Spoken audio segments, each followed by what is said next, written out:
Yeah, I thought it was all right. I would have liked to have kicked on a bit. I think Tim and I had a nice partnership there after Tristan went out, so important for us to consolidate. So I'm happy with my contribution towards the team. Yeah, definitely. I think we do have a couple back home coastal wickets that tend to play like this as the games go on for 4-day cricket. Even in Cape Town at Paul, which is not necessarily a coastal wicket but starts to play similar. So I'd say we have a few.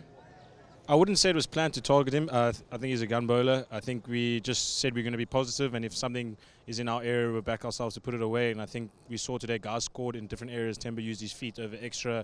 I obviously went down the ground. So we just did it in our own ways. Not necessarily planned to take him on, just try to be positive and bat with good intent. Yeah, I think Vern's probably spot on there. It's not easy to get wickets. It's probably a game of patience both ways. It's not easy, like you say, as a batter, just to get your flow. And I think it's probably a little bit easier when the ball's new to get runs, but that's probably also when the bowlers have their best chance, so it's like a good matchup.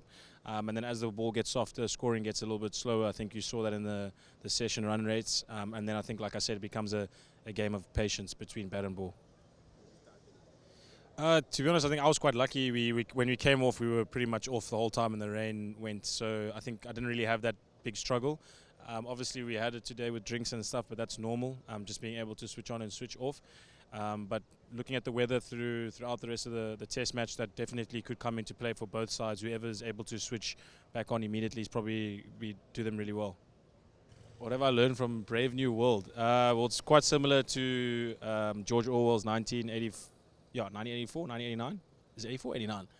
84, yeah, 1984, so it's very similar. I enjoyed that one. This is a little bit different, a little bit more futuristic, so quite cool. Different perspective. It's always scary to get these kind of apocalyptic books that were writing about stuff that didn't exist back then, so it's really interesting.